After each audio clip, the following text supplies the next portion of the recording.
এই গরমে সানস্ক্রিন ছাড়া বেরোনোর বুকের পাটা আর কারই আছে। সত্যি প্রচণ্ড গরম পড়ে গিয়েছে। তবে আপনাদের বুঝতে হবে যে সানস্ক্রিন কেনার সময় শুধু এসপিএফ দেখে নিলাম আর কিনে নিলাম তাতে কিন্তু কাজ হবে না।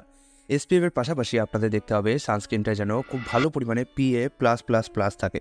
কারণ কি আমাদের স্কিনকে শুধু সূর্যের রশ্মির ইউভি বি ড্যামেজ করে না, তার সাথে ইউভি এও ড্যামেজ করে।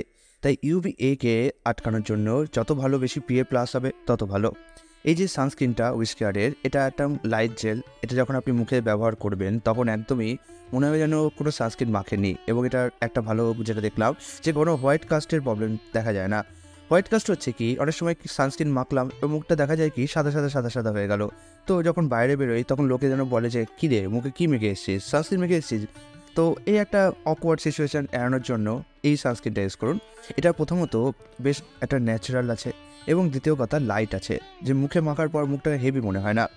আমি দেখতে পাচ্ছি এতে পিএ প্লাস প্লাস প্লাস রয়েছে, অর্থাৎ খুব ভালো ইউভি এ প্রোটেকশন করবে। এখন ইউভি এ কি, এটা কীভাবে ক্ষতি করে সেটা একটু জেনে নিন। ইউভি এ আমাদের ত্বকে একদম ভেতর পর্যন্ত চলে যায় এবং কোলাজেন প্রোটেকশনকে কমিয়ে দেয়। কোলাজেন হচ্ছে একটা ত্বকের প্রোটিন, যেটা কিনা আমাদের বয়স হয়ে গেলে যে ত্বক মুচকে যায় না, এটা কোলাজেনের অভাবেই হয়। কোলাজেন আমাদের ত্বকটাকে টান টান করে আটকে রাখতে সাহায্য করে। আবার অনেকের পিম্পল হয়, পিম্পল হওয়ার পর একটা স্কার মতো বা গর্ত মতো থাকে, কারণ ওই পিম্পল হওয়ার পর কোলাজেন প্রোটেকশন কমে যাওয়াতে খুব বেশি সূর্যের আলোতে বেরোনোর ফলে আমাদের ওই যে স্কারটা, যেটা কিনা কোলাজেন থাকলে আটকে যেত, সেটা হয় না। তো ইউভিএ যদি সানস্ক্রিনের ইউভিএ যদি সূর্যে থাকে, তাহলে আমাদের ত্বকে কোলাজেন প্রোটেকশন কমে গিয়ে ত্বকে অল্প বয়সে এই বলিরেখার সমস্যা, ফাইন রিঙ্কেলের মতো সমস্যা, এছাড়াও এই যে বললাম পিম্পলের স্কার, এই সমস্যাটা দেখা যায়।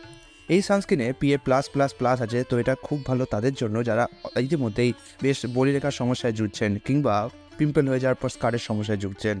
এরপরে আমি দেখলাম যে এখানে আছে ইউভি বি থেকে প্রোটেকশনের জন্য এসপিএফ 50। এখন অনেকে বলেন যে এসপিএফ 50 না এসপিএফ 100 নাও। দেখুন, এসপিএফ 50 বলুন কি এসপিএফ 100, দুটোর মধ্যে খুব বেশি আকাশ পাতাল পার্থক্য নেই। কারণ এসপিএফ 50 প্রায় 98% সান প্রোটেকশন দেয়, এসপিএফ 100 99%। তবে হ্যাঁ, একটা জিনিস দেখতে পারবেন, এসপিএফ 50 মানে 50x5 প্রায় 250 মিনিট, মানে 4 ঘন্টা মতন এটি আপনি বাইরে পড়ে বেরোবেন এবং এটি আপনার ত্বকের মধ্যে লেগে যাবে। 100 হলে আরও বেশিক্ষণ যাবে। তবে হ্যাঁ, এসপিএফ আমাদের ভারতবর্ষে এবং বাংলাদেশে এই ট্রপিক্যাল রিজিয়নে যে পরিমাণে গরম পড়ে, তাতে এসপিএফ 50 কমে তো নেওয়াই যাবে না।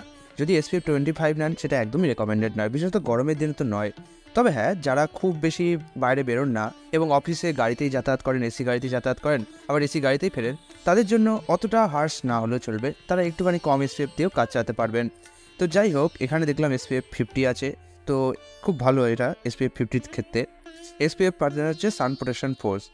এবার একটা সমস্যায় আসি, যেটা অনেকেই বলেন যে সানস্ক্রিন মাখার পর অনেক সময় মুখটা কিনা একটুখানি সাদা সাদা হয়ে যায়। তো এতে কি হয়? দেখুন, আমি যতদূর মেখেছি এতে আমার কোনো রকম সমস্যা হয়নি। তবে আমার একজন দাদা আছে, তো এটা ব্যবহার করার পর বলেছেন যে এটা মাখার পর তো হোয়াইট কাজ দেখা যায় না, কিন্তু অনেকক্ষণ মাখার পরে বাইরে যদি বেরোয় তাহলে একটুখানি সাদা সাদা ছুপ দেখা যায়। যদিও আমার এরকম তো সমস্যা হয়নি, কারণ হতে পারে আমার স্কিন টোন যেরকম সেটা এটা ভালো শ্যুট করে গেছে, তার স্কিন টোনে শ্যুট করেনি। তো অবশ্যই এটা আপনি একবার নিয়ে দেখতে পারেন। তবে হ্যাঁ, আমি সত্যি কথা বলবো, বাজারে যেরকম অন্যান্য কমার্শিয়াল সানস্ক্রিন দেখলাম তাদের তুলনায় এটা আমার সবথেকে বেটার লেগেছে। এতক্ষণ ভিডিওটি দেখার জন্য আপনাকে অসংখ্য ধন্যবাদ। আগামীকাল আরও একটি নতুন ভিডিও নিয়ে আপনার সামনে উপস্থিত হব। আজকের জন্য বিদায়। যদি ভালো লেগে থাকে তাহলে আরও কটা ভিডিও আমি দিয়ে দিলাম, এগুলোকে চেক আউট করতে পারেন। আর অবশ্যই চ্যানেলটিকে সাবস্ক্রাইব করে নিন এবং বেল আইকনটি অন করে নিন। আগামীকাল আবার আপনার সাথে দেখা হচ্ছে। বিদায়, নমস্কার।